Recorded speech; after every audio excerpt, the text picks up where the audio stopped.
Players have two sets of parameters. The player technical profile, which can be assigned to multiple players, and the player properties, which are unique to each player. In this video, we'll look at the player properties.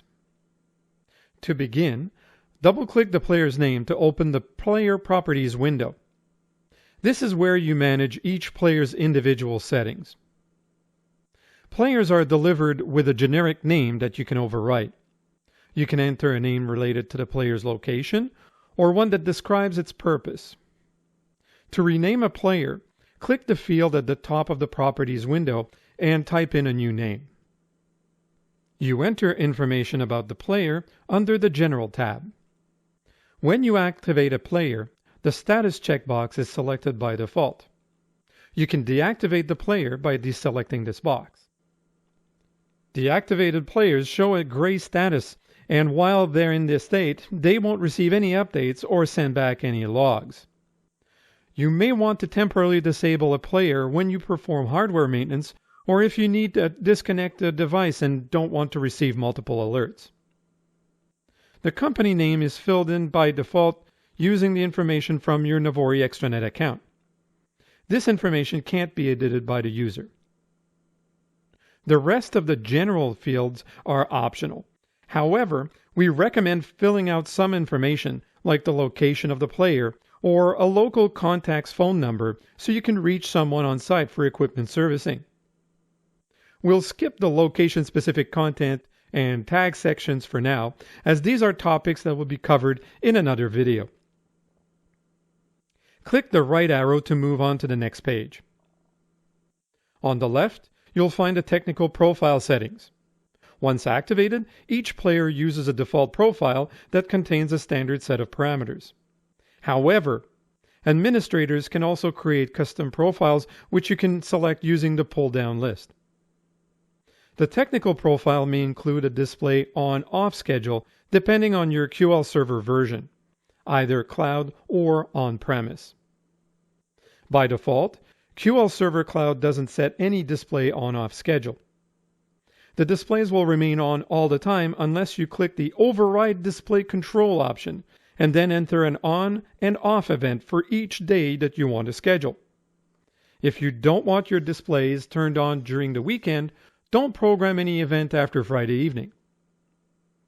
You'll find two buttons under the Display Control schedule. These buttons let you send remote commands to the selected player. When you click the Reset button, all existing programming and content is deleted, returning the player to its freshly installed state. The default media will then be displayed until a new program is sent. Clicking the Reboot button will force an instant player reboot. You don't need to click the Publish button after this step. The instructions are sent immediately.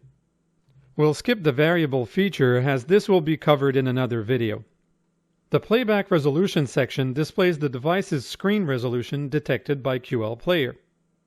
For example, a Full HD landscape display will be shown as 1920 by 1080 pixels. The same display in portrait mode will show the reverse, 1080 by 1920 pixels. Note that you can't change the screen resolution remotely. This needs to be configured on the device itself. Click the right arrow to move to the next page. You'll find all the information relating to the currently installed QL Player software under License Information. The software name, the software version, the currently assigned license number, the license activation date, and the license expiry date. Note that this information is retrieved from your Navori extranet account and can't be edited on this screen. If the media player hardware becomes defective, you can reset your QL Player license so it can be transferred to another device. You can reset a license in one of two ways. You can click the Reset the License button and the player's status indicator will turn gray. It will remain in this state until the license has been reactivated on the new hardware. If this option isn't available to you, close the player properties and right-click the player you wish to reset. Select Remove from the menu and then acknowledge the warning. Click OK to remove the player from your group. The license will automatically reappear in your default group after a few minutes. The default group's name is your email address. It's where all your purchased licenses are stored, so deleted players will reappear in this group. Cut and paste a player into a working group and reactivate the license. Note that you can't use a license on more than one device at a time.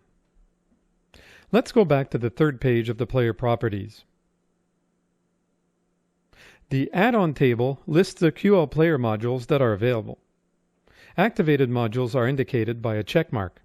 Note that QL Cloud users receive all available add-ons with their licenses. QL on-premise users can purchase modules individually. Once a module has been purchased, it will appear in the list. The Systems Information table lists various hardware components. The last known IP and MAC addresses are automatically detected and displayed in their own fields. The Media Player serial field is left blank by default. You can use this field to enter the hardware serial number for future reference. Once you've completed your changes, click Save to confirm them. This concludes our review of the player properties. Be sure to visit www.navori.com for more information.